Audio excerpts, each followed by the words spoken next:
Good to have everybody. Boy, attendees, we are at 25 attendees and it keeps climbing, and folks can join at any time during the session. And in about a minute, I'll just go through a couple of introductory remarks with everything, but so glad to have all of you golf coaches at least thinking rules and starting to prepare for the season. With this weather, we hope that we're going to be able to get this season underway sometime during April. We don't think a lot of outdoor golfing will take place in March this year, but let's hope some of these upcoming storms avoid us and we can get things rolling. My clock is at 3 o'clock, so I'm just going to do a little bit of information for everyone just to review. We're so glad to have you join us and be a part of this. I just want everyone to know that everyone's been muted as attendees except for Bill and I. And this is simply to prevent the distractions of the background noises. You do have a couple of means of communicating with us. Of course, email is always an option, but we'll probably get that a little bit later on. But there is a Q&A button that is at the bottom of your screen, and those will pop up if you ask those. There's also the chat button that you can use. If you do have a question, we'll kind of look those over and see if those are things that we can respond to during the presentation. And if they aren't, we'll save them till the end when there's some time in order to get through the presentation first. Just don't use the raise your hand button or anything. We're kind of going to save specific questions that you have, hopefully for Century World and for other times coming up, so that we can get you the basic information through this presentation. But we do want to try to answer questions that you have and be able to provide you with as much information as we can. If you are able to type your full name in instead of having a code name or an email, the start of an email address or something, please feel free to do that. Then we know who's joining us. Also, just don't use the raise your hand button. And a reminder that this is being recorded so that you're aware of everything that we have going on. And we will have this available tomorrow morning. We will get this posted on our golf website so that it's available for coaches and teams, school teams to use. Again, a reminder, you just have to be careful about coach-athlete contact with these things until Monday, March 25th, the first day of practice. Also, tomorrow morning, I'll be sending you an invite for next Tuesday, March 12th meeting from 3 to 4. So that will come out right away, and you'll have access to that starting tomorrow. But at this time, I'd really like to introduce Bill Linneman, who has been just a fantastic resource for all of us. Everyone, I think, knows who Bill is, as Bill handles all of the tournaments and rulings for the Wisconsin State Golf Association, including all of their junior tournaments, and does just a phenomenal job with that. I'm so honored to, for so many years, be what I consider associated with them, and they've been so helpful to all of us. So I welcome Bill. He's got a great presentation with everything, and I do want to add that we are going to add one extra item today. We're going to cover the principles behind the rules. We're also going to talk about the game, player conduct, and the rules, and then the course and the 5 defined areas of the course, and then dropping a ball again, and the concept of the relief area, and we're also going to add the tee area. So with that, turn it over to Bill. Well, first of all, thanks, Tom. And as many of you know, by watching the PGA Tour, this has been kind of a monumental year with regard to the rules and the changes. And while there's been some controversy over some of the rules, I think for the most part, the changes are beneficial to players, and we'll kind of go through that. What we're going to try to cover today are the following. We're going to cover essentially understanding the 5 areas of the course, and together with that concept We're also going to talk about the objects and conditions that you're going to, or your players will encounter on a course.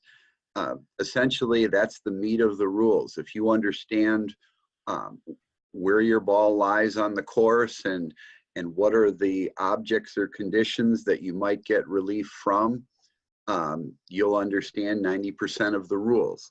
We're also going to cover dropping a ball, and that's certainly probably the most notable change under the rules, and the concept of the relief area and what that means. And we're going to try to explain that while things have changed, they also haven't changed. And then today, Tom mentioned we're going to do the teen area. We're actually going to cover the elimination of penalties from accidental incidences and some of the relaxed requirements. And then next week, we'll go on to talk about the teen area, bunkers, and penalty areas, and the putting green and the flag stick. But for today, we're going to stick with the first 3 bullet points on this sheet and go from there. We're also later on going to cover the rest of these topics, and pretty much we are going to cover just about everything over these 3 sessions with regard to playing golf in a tournament. The last major change to the rules of golf actually happened my senior year of college, which was 1984. And ironically, some of you are older, you might remember that prior to 1984, when a ball was dropped, you would drop it kind of like behind, over your shoulder and behind your back prior to 1984. And for 1984, dropping became standing erect with your arm at shoulder height and your arm extended, and you would drop the ball. So it's kind of ironic that 35 years later, the main topic of the rules changes was dropping a ball. But this year there are an unbelievable amount of changes, and we're going to try to cover as many of those changes as possible to kind of let you know what has changed.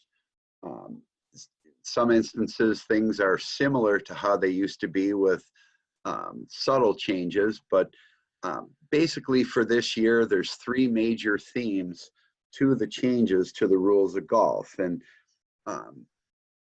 you can see right on the screen that there's been an elimination of penalties for most accidental, what a guy on our board calls no harm, no foul breaches.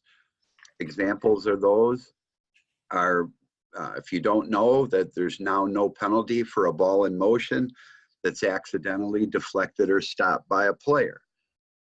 Along those lines, we'll see that there's no penalty anymore for hitting the ball more than once in the course of making a stroke, what is commonly called a double hit. And most importantly, there's no more penalty for a ball accidentally moved by a player during search. And this is a huge change. Prior to this year, anybody could help me look for a ball. My opponent in match play, a fellow competitor in stroke play, an outside influence, formerly called an outside agency, in searching for my ball. If any of those people moved my ball during search for it, there was no penalty on myself or the person searching for my ball. Ironically, prior to this year, if I moved my ball during search for it, or anyone from my side, my caddy, my partner, his caddy, or perhaps a coach, there would have been a penalty. And it does make sense to incentivize the player to look for his own ball. And in order to do that, you had to remove the cost of doing so, which was the penalty for moving it during search. Other things that are notable changes are the actions that were previously penalized that are no longer penalized, and they are now permitted actions. Examples of that are, I can now remove loose impediments in bunkers and penalty areas.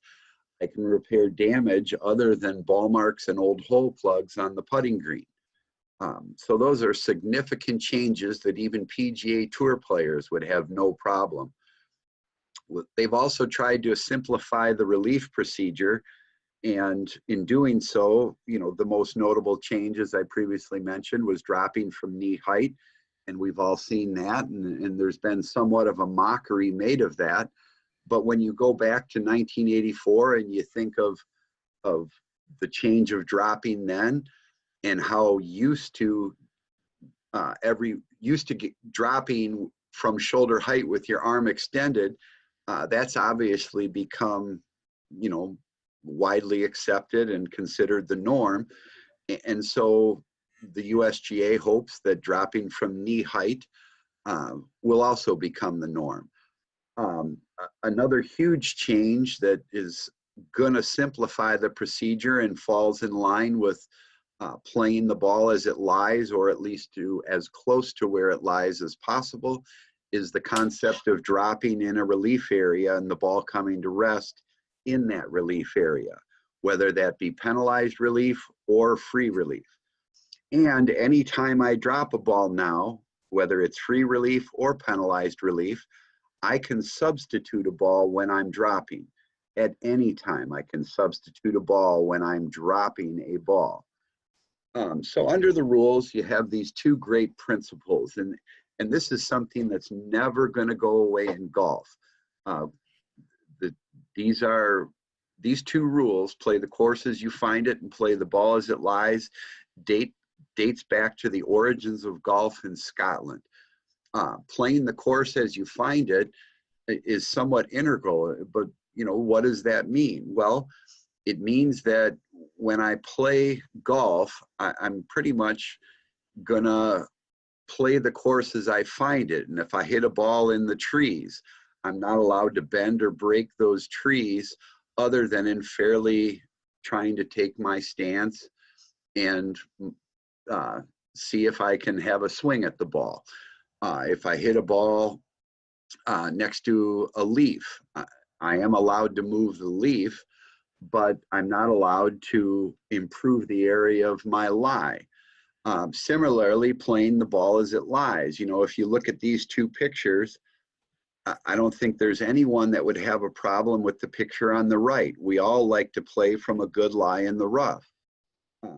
But I think there's probably a split among people who feel like if I hit a ball into the fairway, I should never have a bad lie. And that's just not the case. Yeah, golf, there's going to be good with the bad. And unless the rules permit, we're always required to play the ball as it lies. Golf is obviously, at least rules-wise, divided into two forms. And obviously in high school golf, we primarily deal with stroke play. But what does it mean, the differences? And in match play, we're playing against one opponent, whereas in stroke play, we're playing against everybody in the entire field. Match play is 18 one-hole contests, and in stroke play, we're playing one 18-hole contest. Match play, we go with scoring by holes. I'm one up, one down, even, all square. And in scoring, we add, obviously, by total strokes. If I breach a penalty and I suffer a general penalty in match play, that penalty is the instantaneous loss of hole. In stroke play, the penalty is generally 2 strokes, but I will say in both forms, there are many penalties which are simply 1-stroke penalties.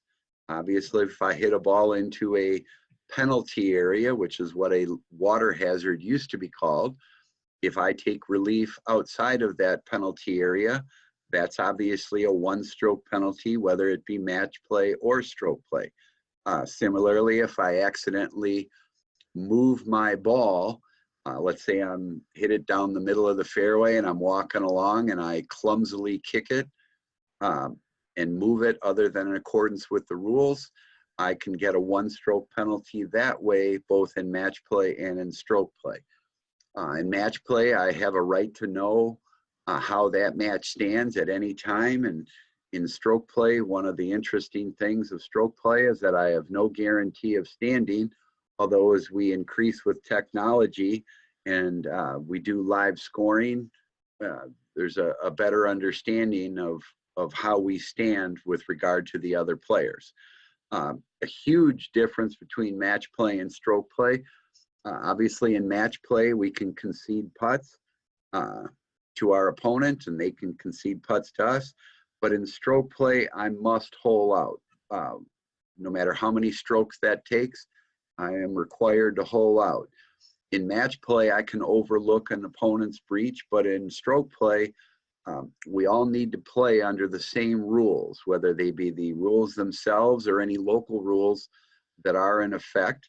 And those local rules would also, and the rules, excuse me, the rules themselves would also include the equipment rules, the ball rules, and all the things that the USGA rules govern play. With regard to the changes for this year, you're going to notice many patterns are repeated in the rules. And if they're not patterns, they're words. And these are probably two of the more frequent words you'll see used in the rules, where accidental versus deliberate. And generally, accidental occurrences result in no penalty, although there are exceptions. And deliberate acts usually result in a penalty. And a quick example of this would be under the new rules, there's no penalty if I putt from a putting green and my ball accidentally strikes a removed flagstick laying on the ground. There would be no penalty.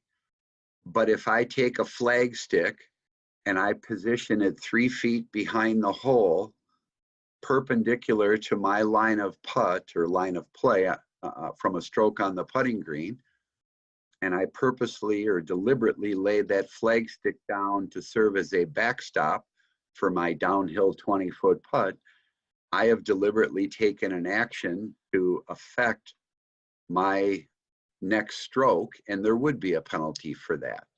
So usually when you read the entire rule book, when you see the words accidental versus deliberate, you can kind of separate those into no penalty versus penalty. Along those lines are the words reasonable versus unreasonable. If a player takes reasonable actions in searching for his ball, there's generally no penalty, versus the opposite of that, which is unreasonable or sometimes exceeds what is reasonable, there would result in a penalty. New for this year, I'm allowed to fix damage on the putting green, provided I take reasonable actions in restoring the green to its original condition, versus unreasonable or exceeds what is reasonable. Although I'm allowed to fix damage on the putting green, I'm not allowed to create a pathway to the hole, kind of like a trough, if you will. So that would be an example of that. There's been a new standard for what caused a ball to move, and that standard is along the lines of what we always used, or that standard for judging whether a ball had come to rest in a water hazard, and that is the concept of known or virtually certain. If it's known, it's obviously known. Virtually certain implies that you're 95% certain. And you know, what is this, and what would be an example of this? I would date it back to the Dustin Johnson incident in the US Open, and whether or not he caused his ball to move on the putting green. And at that time, I would say it certainly wasn't known, and it probably was not virtually certain. And under today's standards, we would probably say that he did not cause the ball to move, and therefore it would have been, if a ball at rest is moved, it has to be known or virtually certain that one of 4 categories caused it to move, and that would be natural forces, the player, an opponent, or an outside influence. And what's an example of an outside influence? Another player in a stroke play competition. An outside influence is what used to be called an outside agency.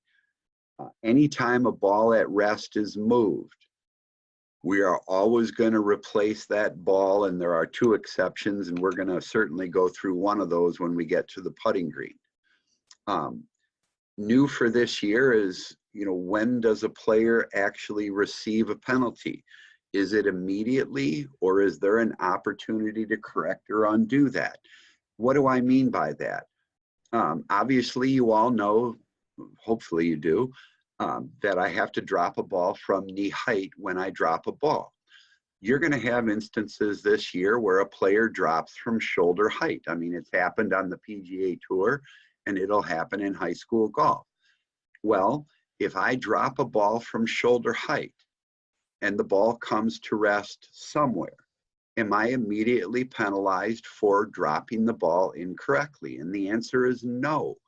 I have an opportunity to undo that under Rule 14.5 if I have not played the ball. So there is the opportunity to undo the mistake that I've made. And when does a player get a penalty immediately? An example would be is if I had a branch that interfered with my swing, and I walked over and I broke that branch off before making the swing, and that breaking of the branch improved the area of my intended swing, I would immediately get the penalty as soon as I broke that branch if it did improve the area of my intended swing. Lifting a ball. Whenever I lift a ball, am I required to mark its position? Or when am I not required to mark its position? And essentially, I'm required to mark the ball anytime that ball is going to be put down on that exact spot. What is an example of that? Hopefully you all know you can mark, lift, and clean a ball when it's on the putting green. That would be an example of when marking is required. When is marking not required? Well, if I'm taking relief from a cart path, I'm not required to mark the position of the ball only because the ball is not going to be returned to that exact position. The only time I have to mark a golf ball is if it's going to be returned to its original spot, the spot from which it was lifted. Dropping a ball, we're going to talk about a reference point, which is the starting point for taking relief and determining a relief area. And that relief area has limits on the part of the course. And when dropping a ball, we're always going to drop in an area, and the ball must be dropped in and stay in the area.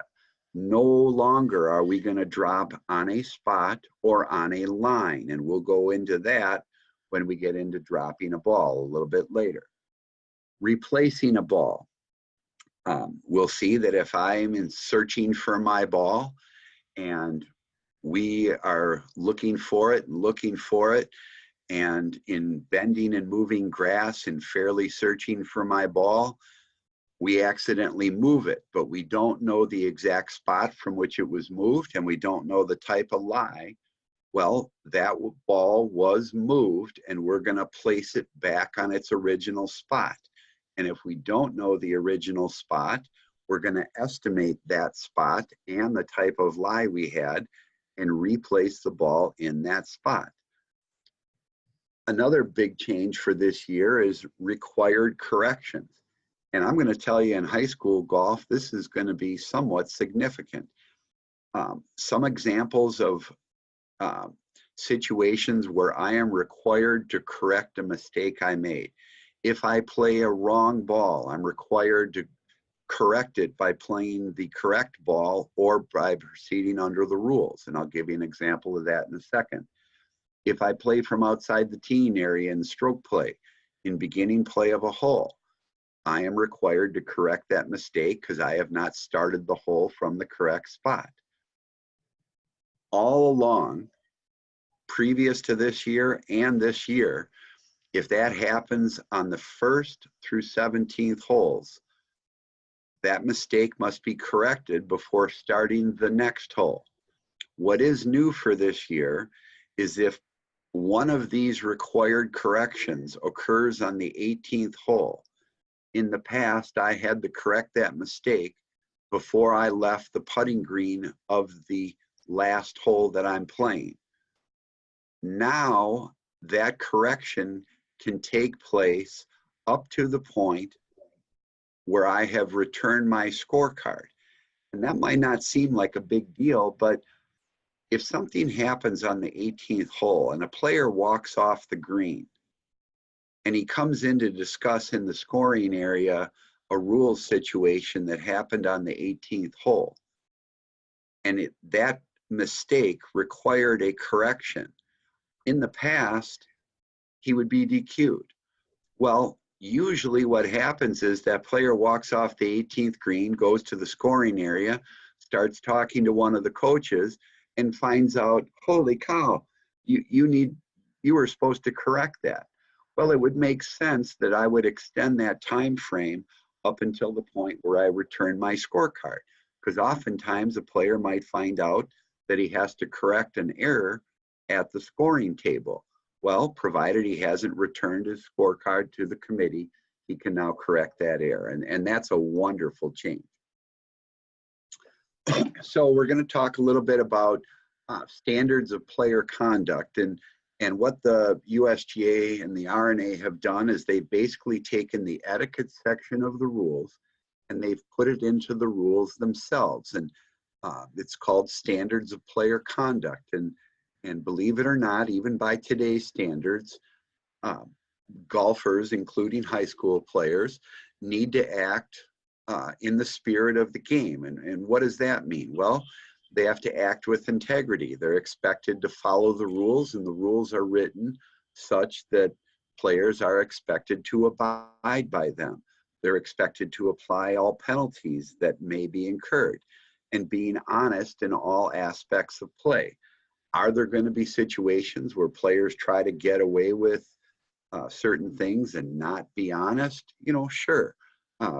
But that would have happened under the old rules as well. So that's not a huge change, and that it's kind of an expectation that I would fully endorse. Golf, part of playing golf is showing consideration to others by playing at a prompt pace, looking out for the safety of others, and not distracting play of another. You know, that may seem like a nothing thing, but if players don't want to be distracted while they're playing, they're expected not to be distracting the play of another player. And with regard to the playing at a prompt pace of place, we have a couple videos, which I'll start here in a second, but playing at a prompt pace is something that is a big part of the new rules with regard to reducing the time to search for a lost ball, putting with the flagstick in the hole, and other things. That is becoming a huge consideration for the game of golf.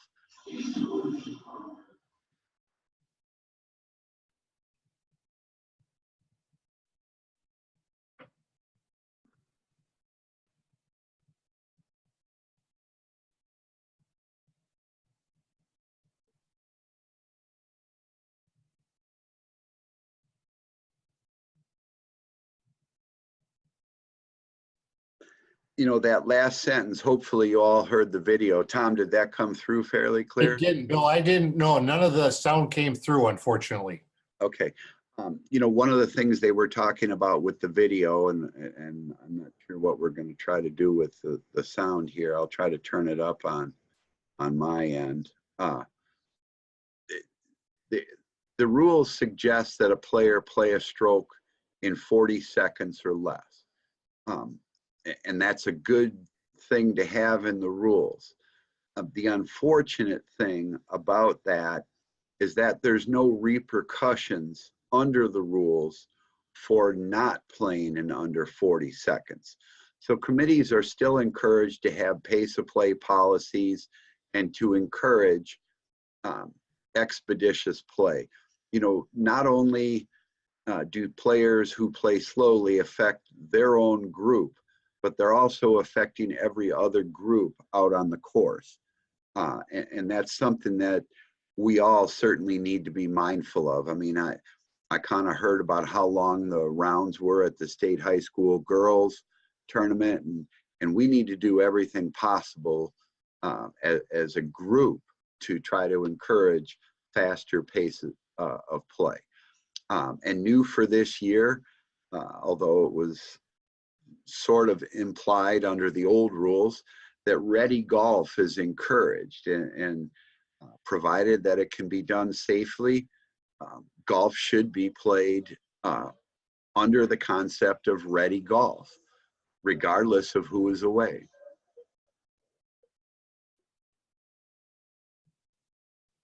Yeah, if there's anything, Bill, you can do to get a microphone that closer to, Yeah, or let me just narrate it yourself.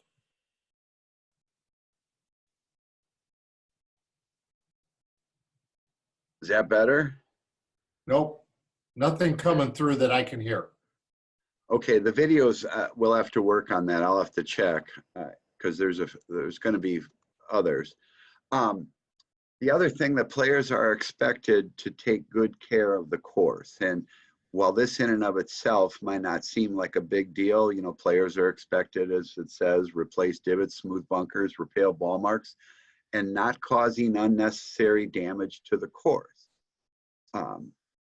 You know, I have that underlined for a reason, and I'm not sure who this player is in the picture, but in a way it sort of looks like Sergio Garcia. And if you recall, recently in a European Tour event, Sergio Garcia was disqualified because he caused unnecessary damage to the course. And the European Tour disqualified him from a tournament for basically taking divots out of 5 greens. And then video came out that the day before he had caused damage to 5 putting greens. He kind of acted like an immature child in a bunker by a green, and he could have been disqualified just for those actions. But what is new about this year is that a committee running tournaments can create a code of conduct. And normally, if I don't replace divots, or I don't smooth bunkers, or I don't repair ball marks, there is no penalty under the rules for failure to take those actions. However, a committee can come up with penalties that they can dole out under the rules, under a code of conduct, for failing to do certain things, or for instance, for swearing. And I probably would have been penalized several times back in high school and college golf for that breach. One of the interesting things about the rules is that the players are responsible for applying the rules to themselves and calling breaches on themselves.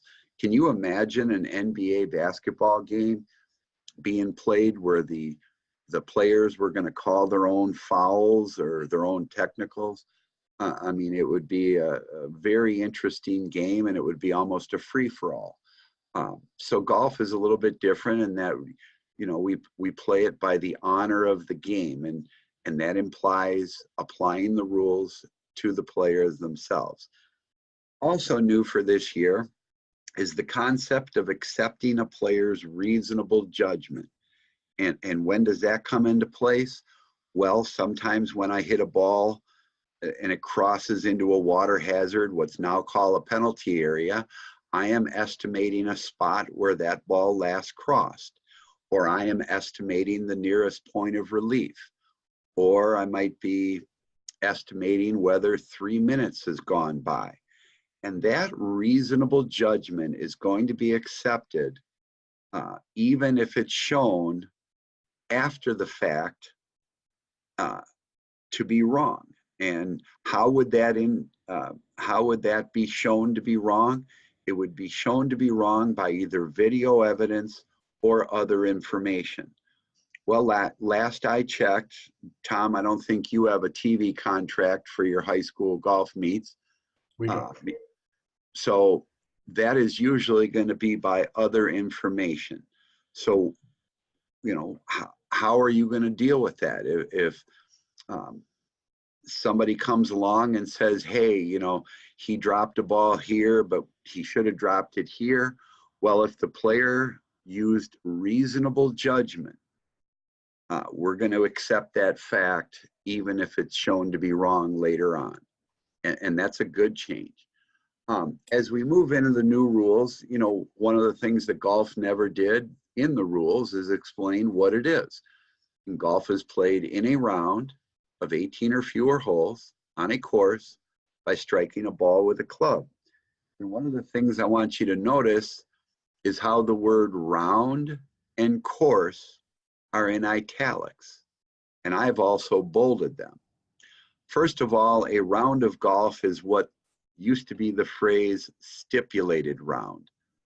Now we just call it a round. And that can never be more than 18 holes as far as being a round. It can be fewer than 18 holes, but never more than 18 holes. You could have a tournament that's 2 18-hole rounds, but you can't have one round be more than 18 holes. Also, a course, you know, what is the course? And we're going to find out in a second what a course is. And striking a ball with a club, that seems like a given. Then we kind of drill it down. So what is a round? Now we talk about what is a hole. Well, a hole starts with a stroke from the teeing area, and the word stroke and the word teeing area are both italicized.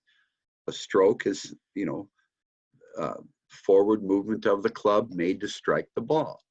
And the teeing area, we'll find out what that is in just a second. So I have to start each hole by making a stroke from the teeing. And that hole ends when the ball is holed on the putting green. And we're going to see normally a ball is holed when all of it is at rest below the surface of the ground and it's in the hole on the putting green. But a hole can also end in other ways under the rules.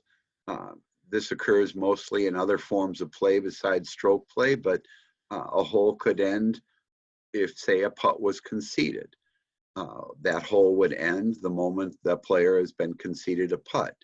If we ever get to the day where perhaps high school golf accepts the concept of maximum score, once a player might reach the maximum score on any particular hole, that hole would have ended for all intents and purposes.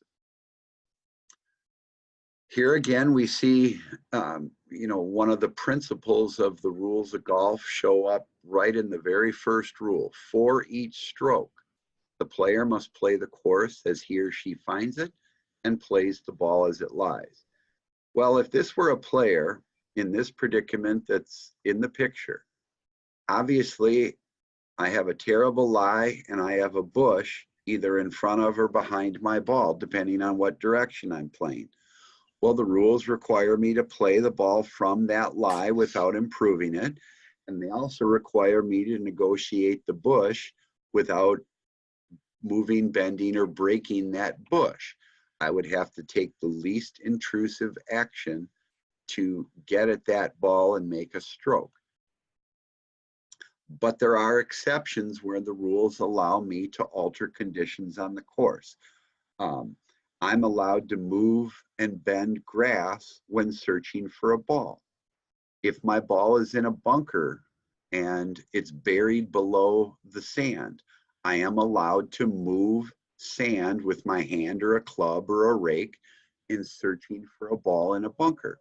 So certain rules do allow me to alter conditions on the course, and they might even require or allow me to play my ball from a different place than where it lies.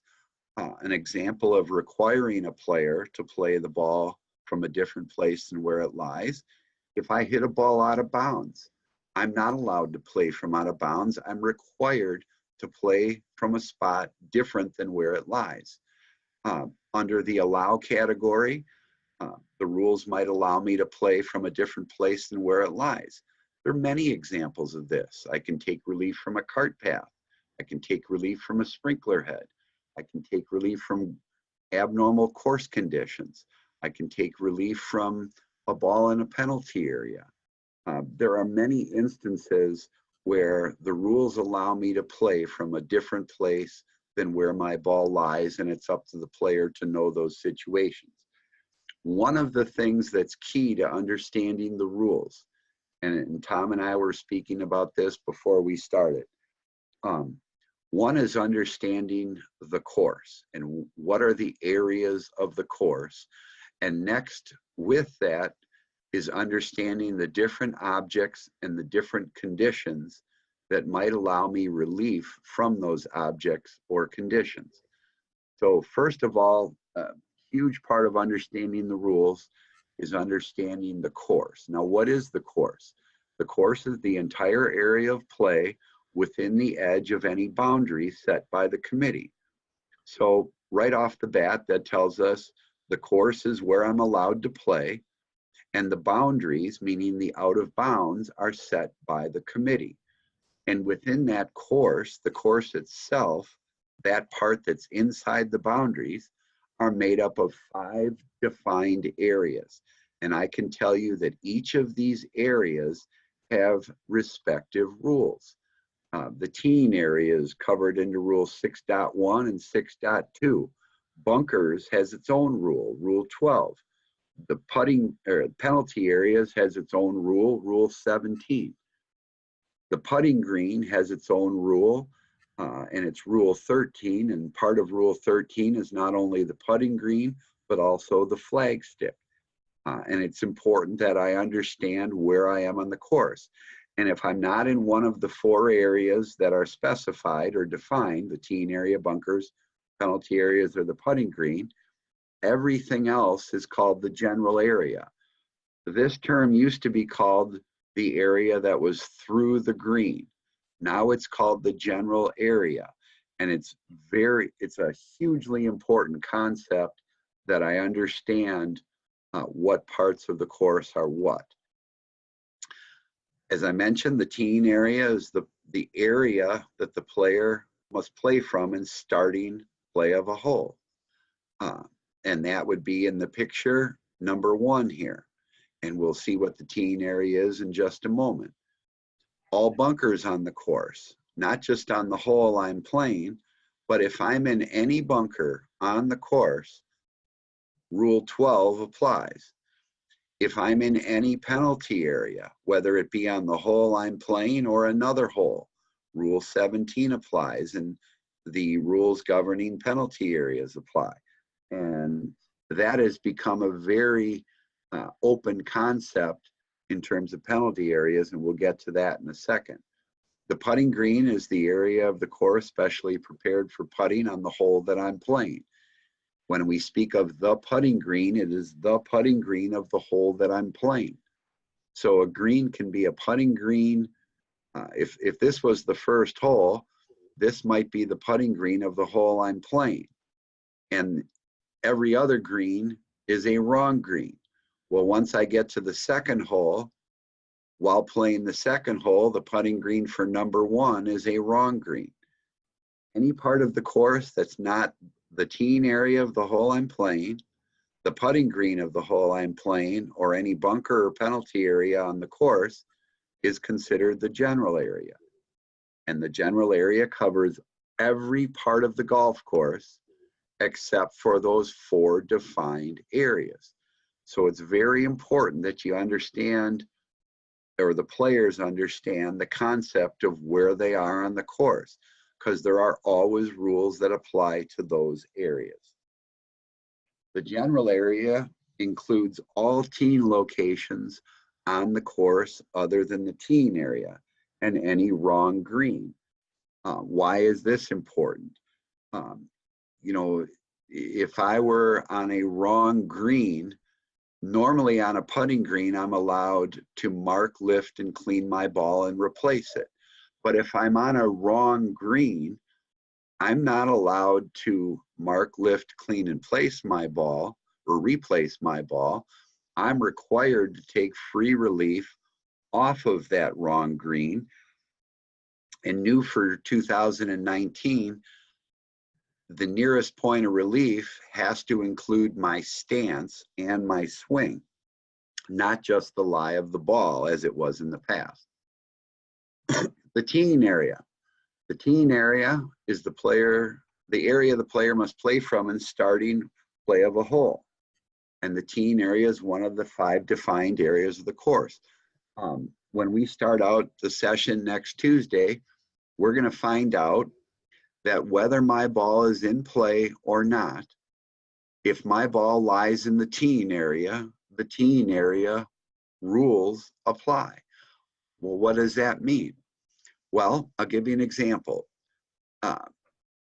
If I play from the teeing area and I tee my ball up and I make a big mighty swing at it, and I top the ball off of the tee and it rolls 2 inches forward of the tee, but I'm still within the defined teeing area, which we'll see here in a second, my ball is now in play.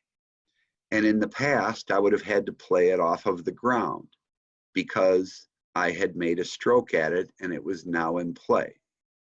Under the new rules, if my ball lies in the teeing area, whether before it being put into play or after, like in my example, I topped it off a tee and the ball still lies within the teeing area, I could pick that ball up and put it on a tee in a different part of the teeing area because the teeing rules apply when my ball is in the teeing area. And we'll go into that a little bit next week. Any other teeing area on the course, whether it be on the same hole or any other hole, are part of the general area.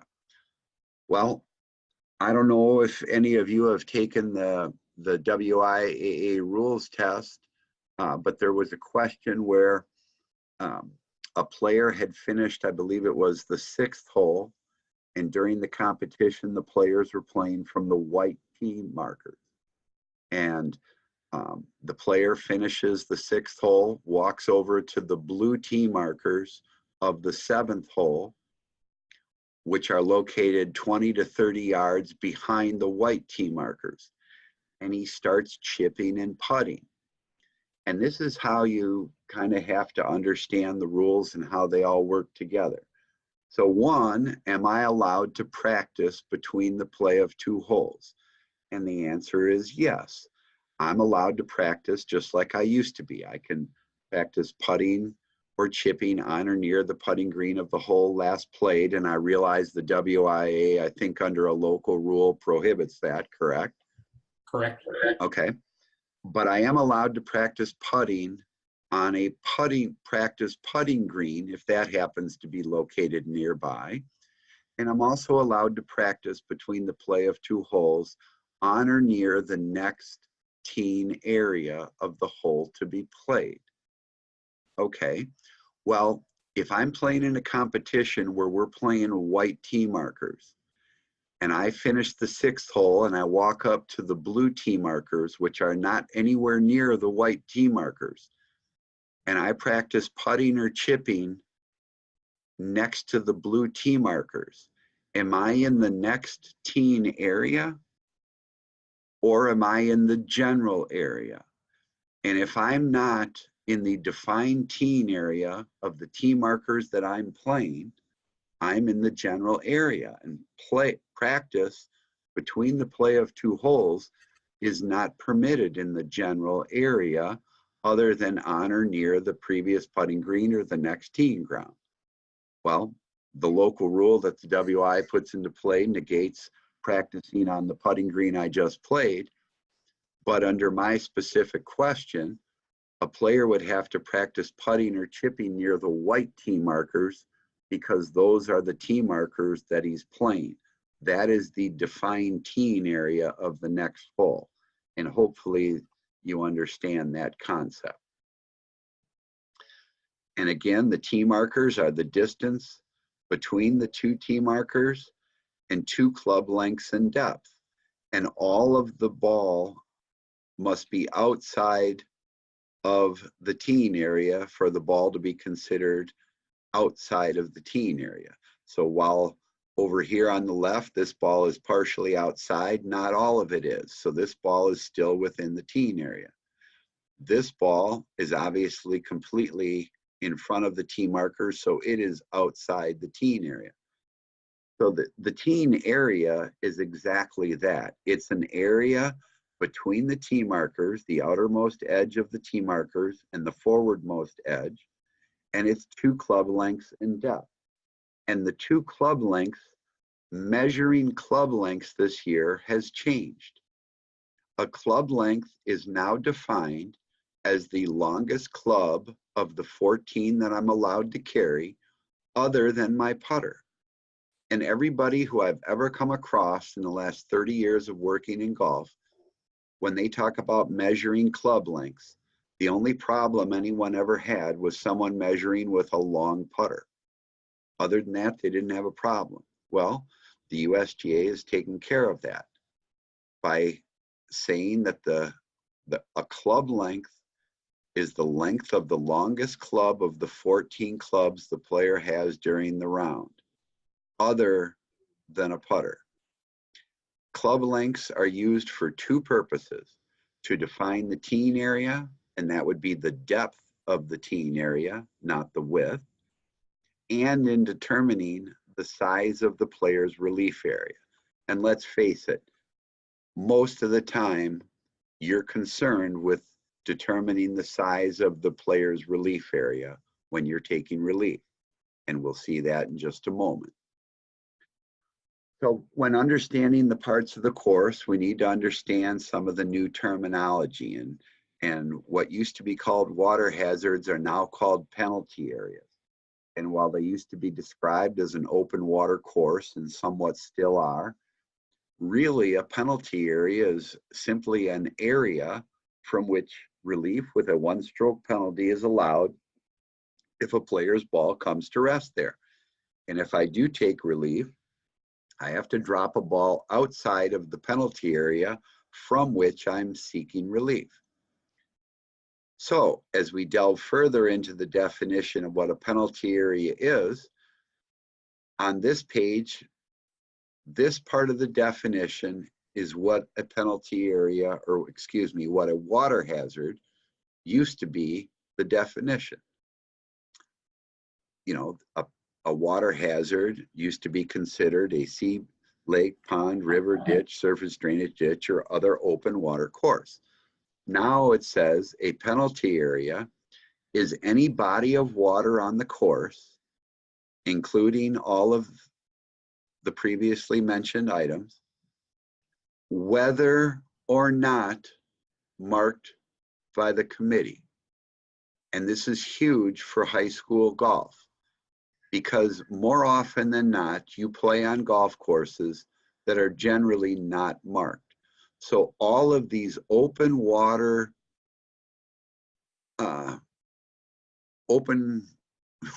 course, whether or not they have stakes or lines, they are still penalty areas. The tricky part is, and new for this year, is a committee may define any part of the course as a penalty area. And kind of the litmus test for this, and we're going to go over this with a lot of the PGA pros in a week and a half when we do a seminar for them. When would I want to mark an area as a penalty area? Generally speaking, it's if the ball is highly likely going to be lost or highly likely to be unplayable.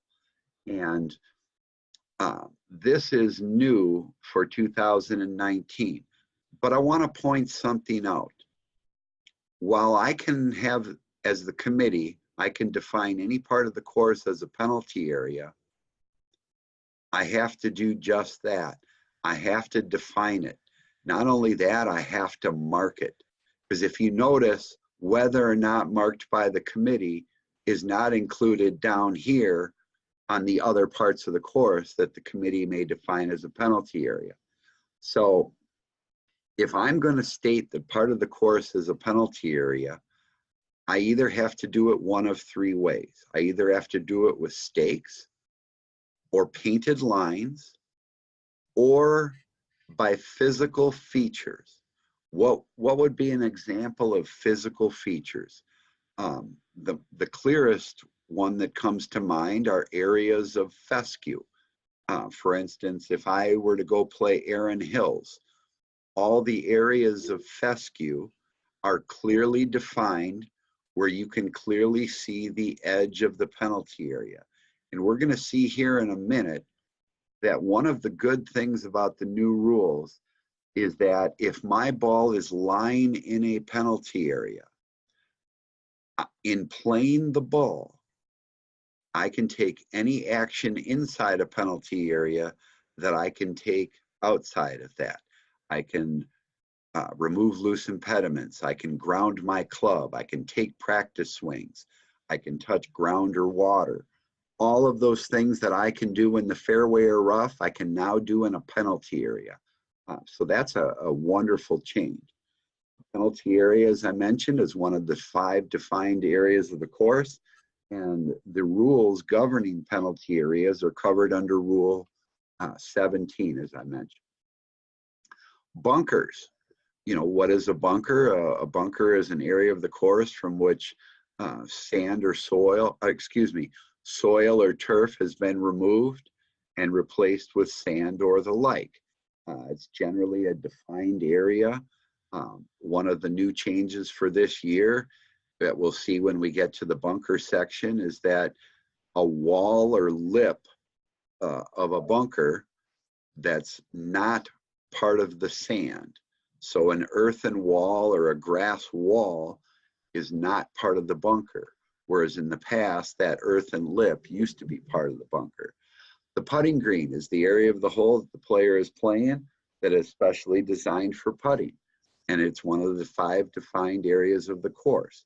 The putting greens for all of their holes, as I previously mentioned, are wrong greens. So if I'm playing this hole right here, these other greens, whether they be practice greens or real greens, meaning other greens for some of the holes, those are wrong greens, and I must take relief from those. A wrong green is any green on the course other than the putting green for the hole that I'm playing. And I must take relief from interference from a wrong green. Interference under that rule now includes, as I mentioned, not only the lie of the ball like it used to, but if I'm standing on a wrong putting green, I have to take relief. It's considered a mandatory relief situation. So kind of covering or summarizing the different parts of the course. You know, we talked about the course, the areas of the course.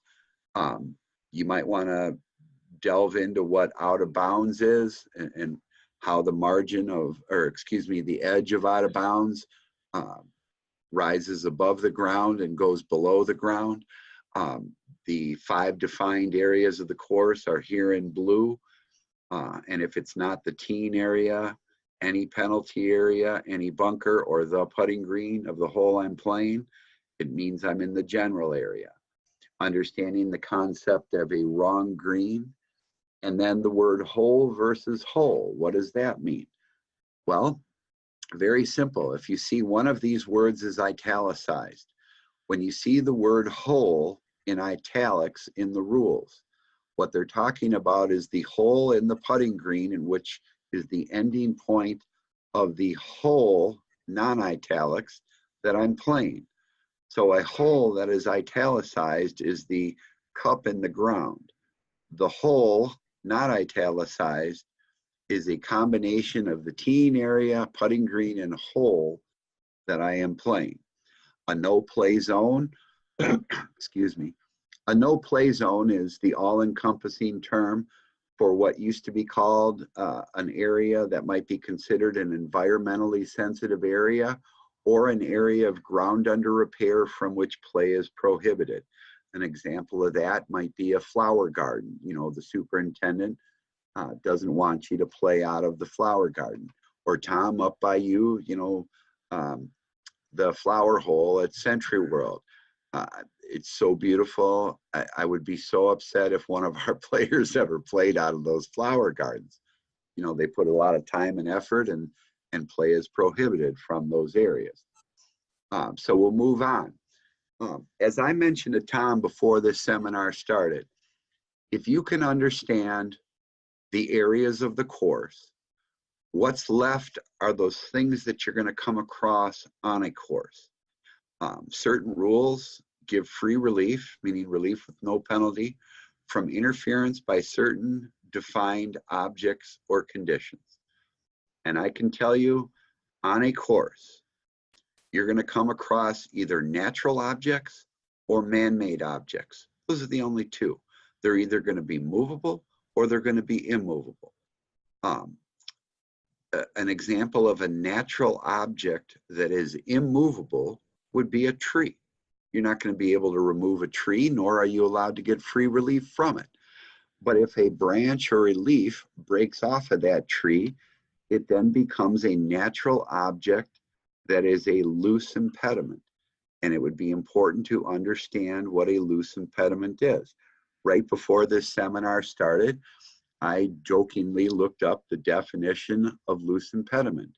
And towards the end of that definition, you all should definitely know that snow and natural ice are either loose impediments or temporary water when located on the ground at the player's option.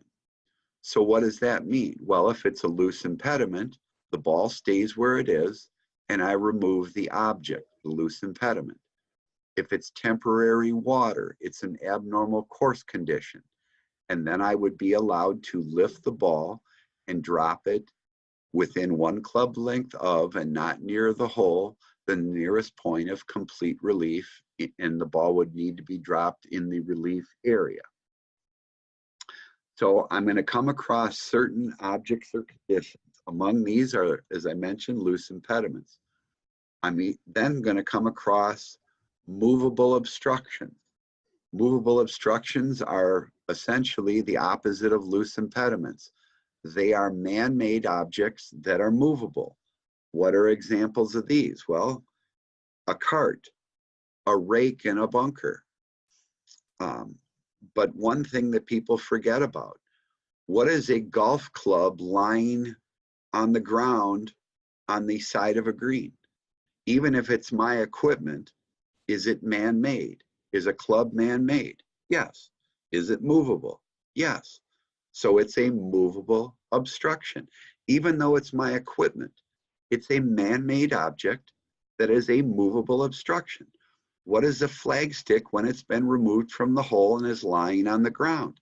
Is a flagstick natural or is it man-made? It's man-made, right? Okay, well then it's an obstruction. Is it movable? Yes, so it's a movable obstruction. It's really that simple. And then I'm also going to come across what we call abnormal course conditions. Well, what are abnormal course conditions? Well, last year we called them abnormal ground conditions. This year we call them abnormal course conditions. In addition to what was included in abnormal ground conditions prior to this year, we are also including the concept of immovable obstructions. Why are we including that? Basically because the relief procedure for what used to be abnormal ground conditions covered under Rule 25-1 were the exact same as what we covered under immovable obstructions under Rule 24-2. Under the new rules, any abnormal course condition is covered under Rule 16, the rule for abnormal, or 16.1, the rule for abnormal course conditions. One of the other changes is, if you'll notice, what are abnormal course conditions? Well, they're animal holes, ground under repair, immovable obstructions, and temporary water. What's temporary water? Well, we used to call it casual water. What makes more sense? Calling it casual water or calling it what it is? It's water on the course that's temporary. So it makes sense to call it temporary water. All four of those things are covered under abnormal course conditions. Animal holes. if you'll notice, it just says animal holes. In the past, we used to call them burrowing animal holes, and we'd only get relief if the hole was made from a burrowing animal. Well, I now have a 6-month-old puppy, and my puppy digs holes, and I mean big holes. My lawn, which looked perfect, is going to look like trash this summer. Okay, well, if he does that out on the course that I live on, even though my dog is not a burrowing animal hole, if my dog digs a hole and somebody's ball comes to rest in that hole, if the hole can be clearly determined to be caused by an animal, I would get relief from the animal hole. What is an animal? Well, that's even been defined. An animal is any animal other than a human, and would include things like insects and what have you. I also want you to understand the concept, and we're going to get to this in a future session, the concept of the embedded ball covered under Rule 16.3. And that has been expanded to include a ball embedded in its own pitch mark as a result of the player's previous stroke if his ball is embedded anywhere in the general area that's not sand cut to fairway height or less. And we'll get to that rule in a second. But I want to summarize this by saying, if I understand the areas of the course and the rules that apply to those areas, and I understand the objects or conditions that I'm going to encounter on a course, I can promise you we would have covered 1, 2, 3, 4, 5, 6. We would have covered 9 of the 20 playing rules in the rules of golf. You just by knowing the areas of the course and the objects and conditions, you will have covered almost half of the rules of golf. That's a pretty good start. So it's really important. If I were going to teach players anything, I would concentrate on the areas of the course and these objects or conditions. Why are loose impediments and movable obstructions separate from abnormal course conditions and the embedded ball? And the answer is simple. If I have interference from objects like loose impediments or movable obstructions, I'm going to be allowed to remove the object, but I'm not allowed to move the ball. If in removing a loose impediment, I cause the ball to move, there is still a penalty. If in removing a movable obstruction, I cause the ball to move, no matter where that occurs, there is no penalty. And if the ball moves, I would be required to replace it under the movable obstruction rule. Under the abnormal course condition rule or the embedded ball rule, I'm going to be lifting the ball and dropping it within a relief area. And we're going to now cover those relief areas. One of the things that we want you to know, there are certain objects which you're not going to get free relief from. Things like boundary fences or boundary stakes are still objects from which there are no free relief. And if, for instance, there are any integral objects on the course that the committee has defined as an integral object, I'm not going to get free relief from that. What is an integral object? It's an artificial object that a committee has chosen to not allow free relief from. One example I can think of off the top of my head is the Legend at Brandybrook has a silo on their 11th hole that they play as an integral part, or excuse me, an integral object. They used to be called integral parts of the course. Tom, up by you at Lake Arrowhead, on the original course, the 9th hole is a par 5, and they have railroad ties within the edge of the bunker. Those railroad ties are integral objects. It's an artificial object that the committee has chosen to not allow free relief from. Okay, so we've gotten to dropping a ball, and dropping a ball is certainly the biggest thing under the rules. And what we're going to make sure that people know is that you drop the ball from knee height, not shoulder height. And I do not have to be standing in order to drop a ball at knee height. And if I'm bent over, this knee or that knee is not the height of the player's knee when the player is in a standing position. If you notice in this lower left picture that I'm circling here, even though the player is not standing, you can see that the player's knee is straight up. So his knee is still the height that it would be were he standing. And so that is why this is permitted. I could also, if I'm bent over like this, and a lot of people saw this at the Waste Management Phoenix Open. I can't remember the player that did it, but he was in contention. And what he did is he dropped the ball from this position, but he did so at knee height.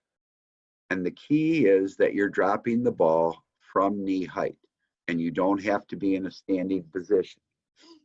Now, with regard to the relief area, when dropping the ball, I'm going to drop it from knee height, just like this gal is, and I can stand either inside the relief area or outside when dropping under that rule.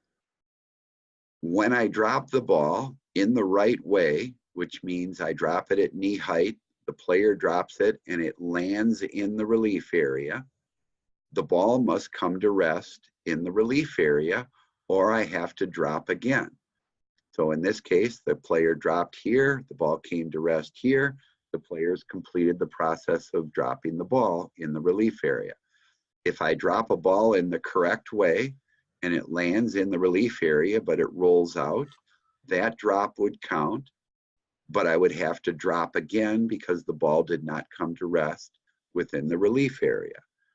And here, I drop a ball that lands outside the relief area, so that ball would not be considered to be dropped in the right way. And even though it came to rest in the relief area, I didn't drop it in the right way. If the player were to subsequently play this ball, they would get a one-stroke penalty because they have not dropped in the correct way. If you were watching the tournament in Mexico when Ricky Fowler dropped from shoulder height, he got a one-stroke penalty. Why? Because he dropped a ball not in the right way, but the ball did come to rest in the relief area. And we're going to kind of go through a little bit of this.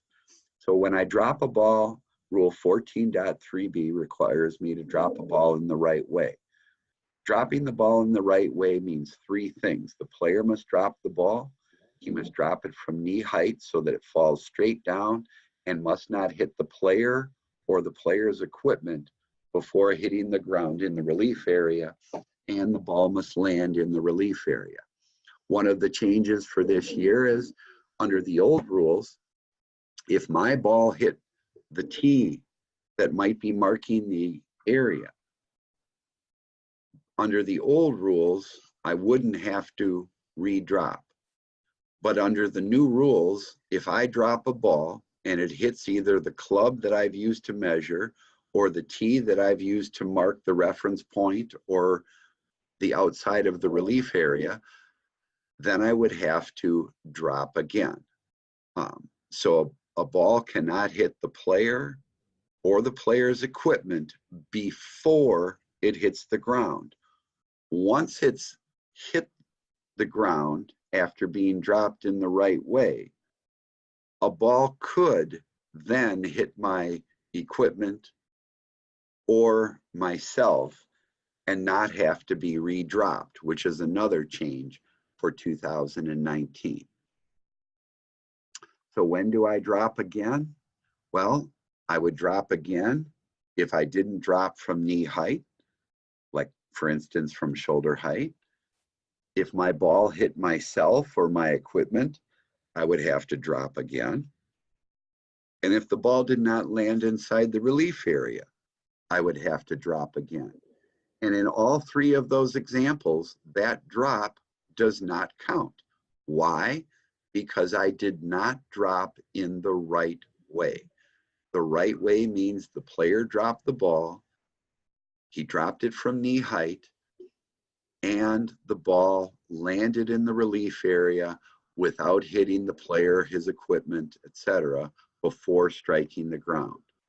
What happens after it strikes the ground depends on whether the ball rolled out of the relief area or stayed in it. If it stayed in, the ball's in play. If it rolled outside, then we would drop again. So we're going to go through a couple scenarios. If a ball is not dropped in the right way, the player must drop again in the right way. A ball that is not dropped in the right way does not count as one of the two drops required before a ball must be placed under Rule 14.3c. So in the past, we used to drop once. If it rolled into a condition, we might, like nearer the hole or more than 2 club lengths, we'd drop again. And if it did the same thing, we would place the ball.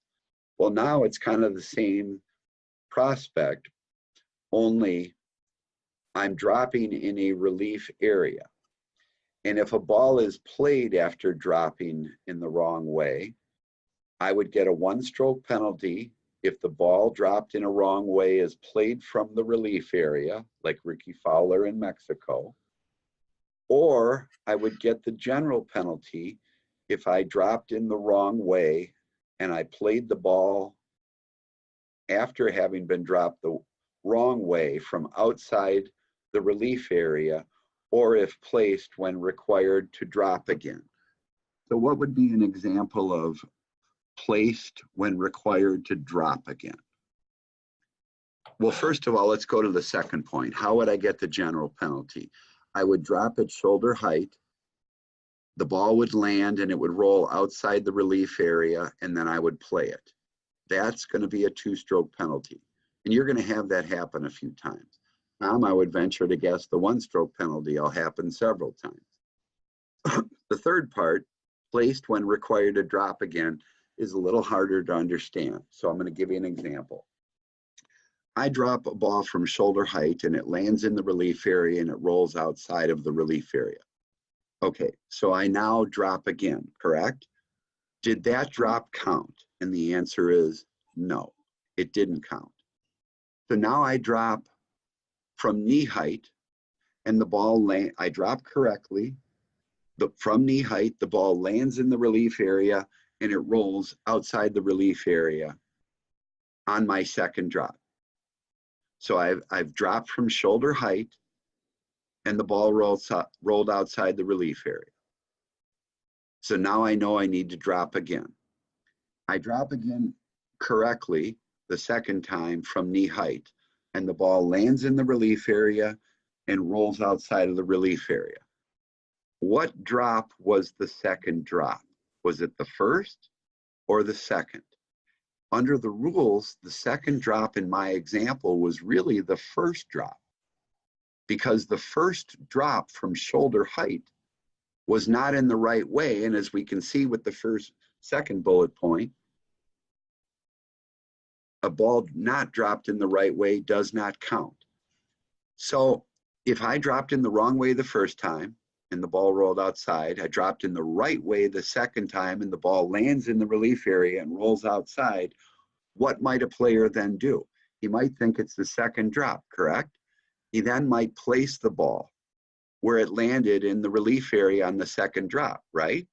Okay, if he plays it from there, when he's required to re-drop or drop again, that would be an example of how a player would get the general penalty by placing a ball when he's required to drop again. And hopefully we've made that clear. And if not, write Tom and we'll try to explain it better in Stephen's point.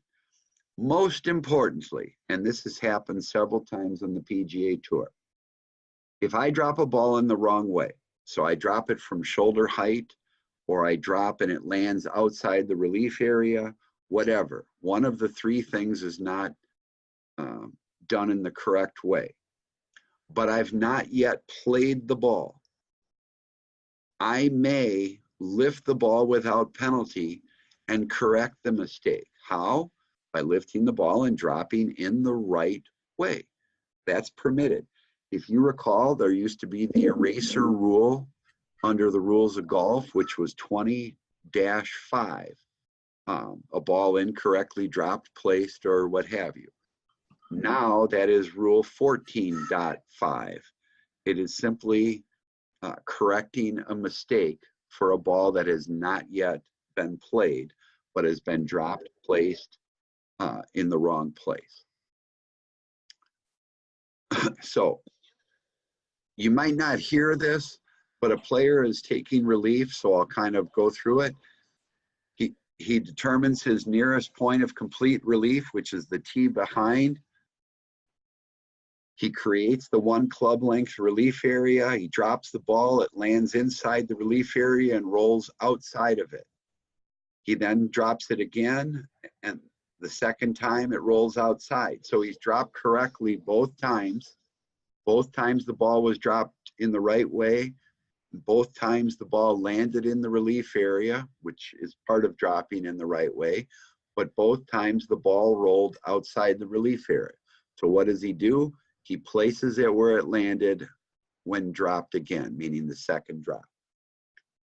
Okay, so the relief area is the area that the player must drop when taking relief, and a relief area has 3 components: a reference point, the size, and the limits on the location. Well, the reference point is the starting point for determining the relief area. And a reference point, we're going to go through several examples in a second. A size of the relief area, this hasn't changed at all.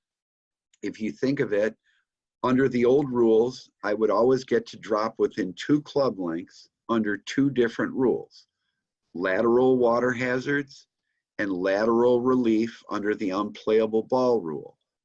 Those 2 situations, penalty area with lateral relief or unplayable ball with lateral relief, I get 2 club lengths. Every other size of a relief area, whether it's free relief or like back on the line relief or proceeding under stroke and distance, the relief area is going to be 1 club length in size. And the limits on the location of the relief area are, it's always going to be not nearer the hole than the reference point, and it's going to be required to be dropped on the area of the course where the ball must be dropped and come to rest. And we'll get to some examples. So if I'm taking relief from an area of ground under repair under Rule 16 for abnormal course condition, I would figure out my nearest point of relief. That is the reference point, and then I would drop within a 1 club length relief area.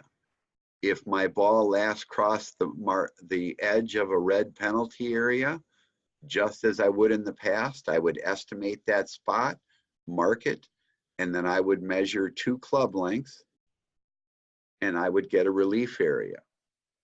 If I drop back on the line under a water hazard rule, which is now a yellow penalty area, I would create a reference line from the hole through the point where the ball last crossed and drop anywhere along that line.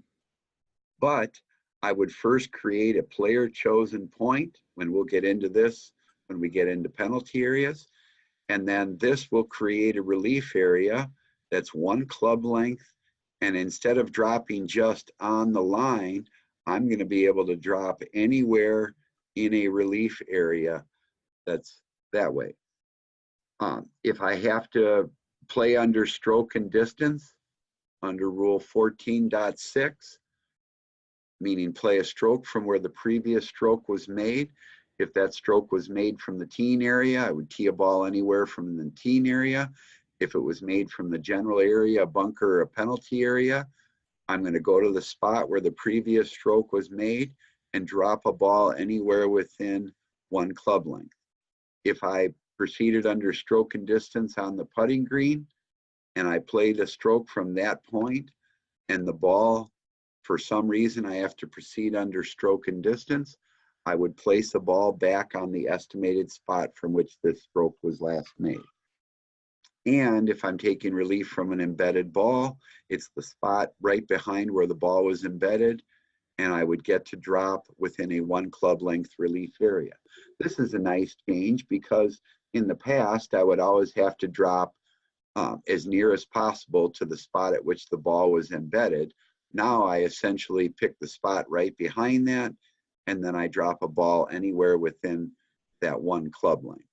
And remember, this is effectively, the diameter of this circle is 2 club lengths. The radius is 1 club length. Those are great terms from high school geometry, Tom. Yes. With and obviously, a reference point could be the spot of the original ball. If I declare my ball unplayable, I would either proceed under one of 3 options, one of which is lateral relief, meaning 2 club lengths from the spot of where the ball lay unplayable, and drop anywhere in that relief area. And effectively, that has not changed. You know, where I would drop the ball, how I would drop it, and where the ball could come to rest has changed. But effectively, this has not changed really at all in terms of the area in which I would drop. The size of the relief area, as we mentioned, are 1 club length for every situation other than lateral relief from a red penalty area or lateral relief from an unplayable ball, which are both 2 club lengths. And as I mentioned, the club length, if we remember, is the longest club in my bag other than a putter. And that's important. And high school coaches, I'm telling you, every single time a player measures the relief area, have them use their driver. Don't have them use the sand wedge. Because whether they use the sand wedge to measure doesn't matter. The length of the longest club is always the club length. So whether they use this club, the shortest, the sand wedge, a club length is always determined by the longest club the player is carrying that's not a putter. And the reference point must be, the reference point in the relief area must not be nearer the hole than the reference point, and that makes sense. And if any of you ever come across a situation where a dropping zone is provided as an additional option, it could be for a penalty area, it might be from an immovable obstruction, an abnormal course condition. Think of the dropping zone as the relief area. A ball must, if there is a dropping zone and a player is going to use it, the ball must land in the dropping zone and must come to rest in the dropping zone. So hopefully you understand that concept. And we'll quickly go through this. There's no penalty for accidentally causing your ball to move while searching for it. And I just want you to watch this video and then I'll make a comment about it.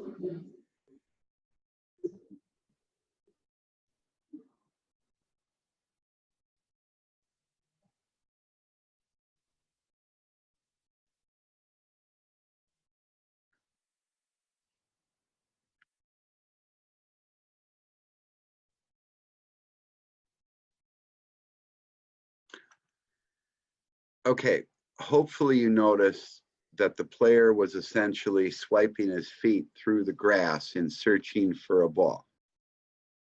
If anyone were to ask you, is that fairly searching for your ball? My answer would be yes. Why? Because the USGA has a video showing a kid swiping his feet through grass, and he moves the ball, and there would be no penalty. And as you can see, the young man replaced it and even looked like he screwed it back in the ground.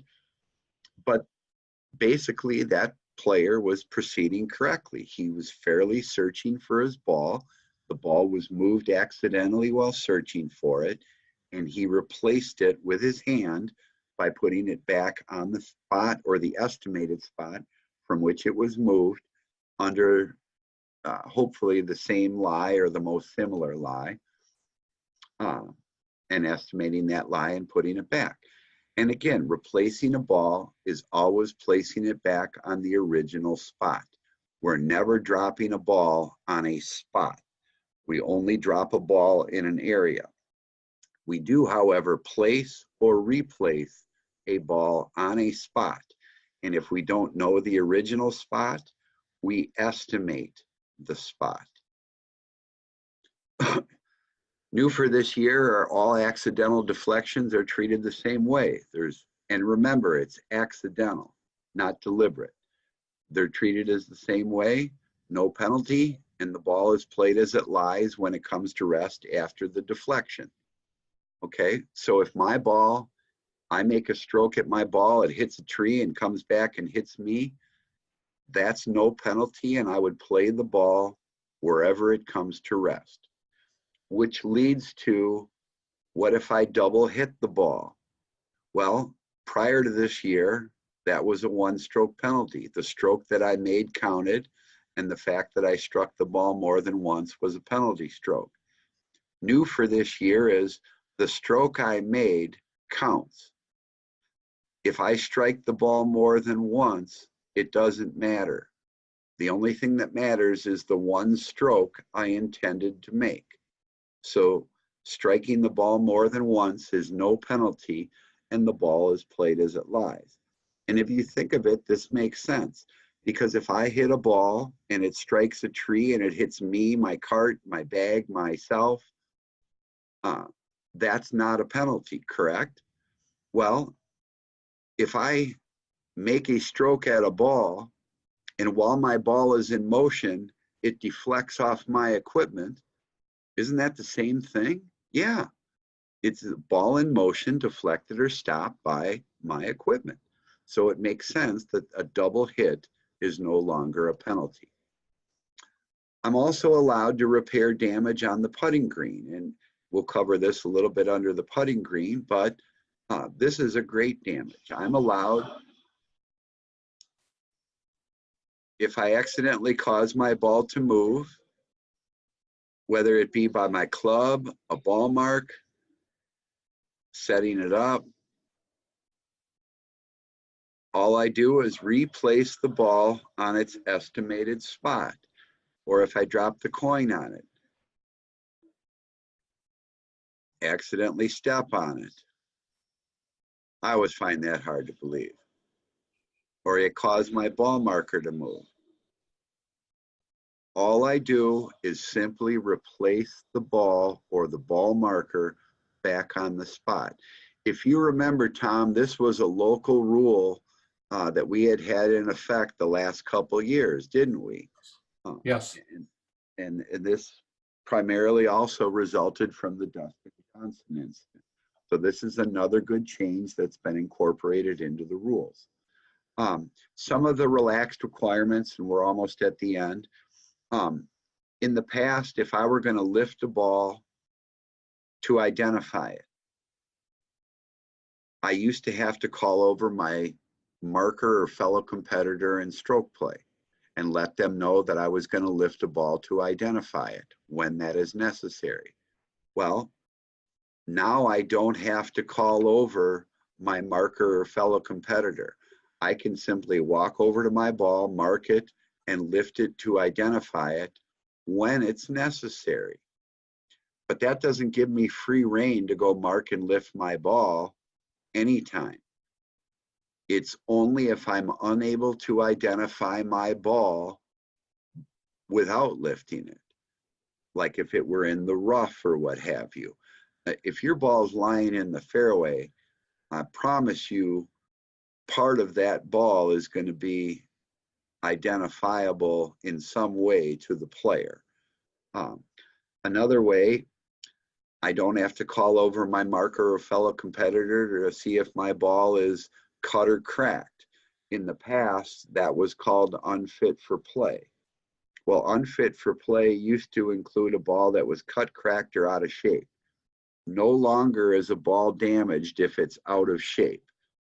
You're kind of stuck playing it if it's out of shape, at least for the remainder of the hole. But if a ball might be cut or cracked, you can mark it and lift it to determine if it's cut or cracked. And if it is cut or cracked, you can substitute a ball. And if it's not cut or cracked, because you had marked it, you would simply replace the ball that's not cut or cracked. You can also lift the ball to determine if it's embedded, if it has interference from an abnormal course condition, or if it's lying up against a movable obstruction, or you might have a local rule. What would be a local rule? For instance, some courses have French drains underneath the ground, and you could mark a ball, lift it, and then prod below that spot to see if you were entitled to relief from a French drain, which is totally permissible. Under any of these, to identify it, to check if it's cut or cracked, or to determine if free relief is available from any of these conditions, you no longer have to call over your marker or fellow competitor. Some people think that people are going to take advantage of, in the rough, lifting a ball to identify it. Keep in mind that if I'm lifting to identify it and it's my ball, I have to put it back, right back down on its original spot, just like I do on a putting green. It doesn't mean I get to improve my lie. It means I replace my ball on its original spot in its original lie, and marking is required. So that, frankly, is a good thing. I don't have to call over other fellow competitors or another player or my marker or my opponent in match play when I proceed under the water hazard rule. I don't have to call them over when I proceed under the abnormal course condition rule. So a lot of these things do make sense. And remember, the rules are written that players are honest and they abide by the rules. And that's key to understanding some of these rules changes. And that's kind of all for this week. We're going to begin up next week with the teen area. I know we went a little bit overboard, but if anyone's got any questions, we can certainly answer them now. Or Bill, we have one that came in via our chat. If a player uses his sandwich for determining his relief area and drops out of the sandwich area but is inside the driver area, is that ball in play? Yeah, because he's in the relief area. Remember, I mentioned that the area is always defined by the player's longest club, regardless of what club he actually uses. And that's why I stress, if I were a high school golf coach, in measuring relief areas, one club length or two, I would always mark the reference point. That's the starting point. And then I would always mark with T's the relief area. And I would always have them use the longest club of the 14 that they selected, which, other than the putter, which, let's face it, is usually the driver. So while they may use a sand wedge, the measurement that counts is the size of the longest club of the 14 you've selected. That's why I would always have the kids use the driver, because that's what the basis is based off of. Hopefully that answers. I think that does. If anyone else, I'm going to just chat here for a second. There is the chat feature that you can use, or the Q&A that you can go with. I've got both of them open. If there's something there, I'm just going to leave that there for a minute and see if there's anyone else. We have exceeded our time, but boy, Bill was on a great roll, and I think that it was really valuable information. This is really a helpful tool. And again, what I'll be doing is tomorrow you'll get an invitation to next week Tuesday's meeting from 3 to 4 that we'll have, and then we'll do the same thing after that for the March 19th meeting. So the next time that we will have our Zoom webinar chat will be Tuesday, March 12th from 3 to 4. and you'll be getting that invite tomorrow. Any other questions out there? I've got another one from Lester. Upon marking and examining a ball, if it is cut, can it be replaced at that point in play? If it is cut, can it be replaced immediately, Bill?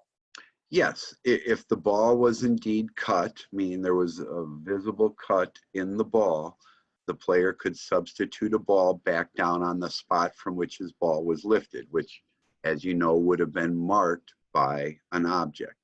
And new for this year is that when I use an object to mark a ball, it has to be an artificial object like a tee, a coin, a ball marker, a divot repair tool. Even the word ball marker has a definition to it now. But most importantly, it's an artificial object.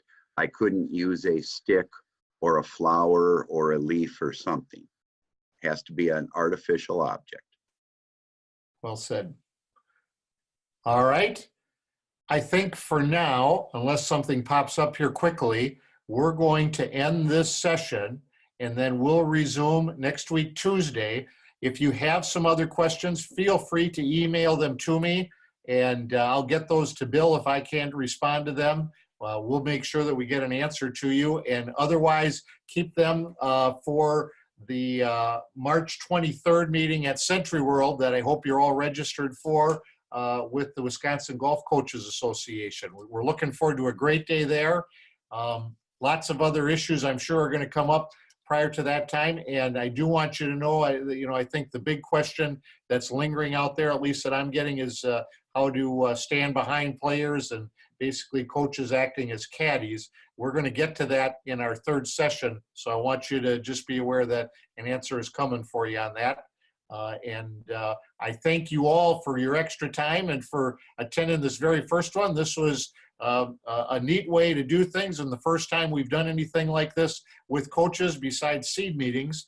So congratulations. It's becoming a great instructional tool, hopefully one we can use in a lot of different ways in the future. Thanks for being here today. And Bill, thank you so much for all your time with everything. And if you've got anything, give me a call afterwards.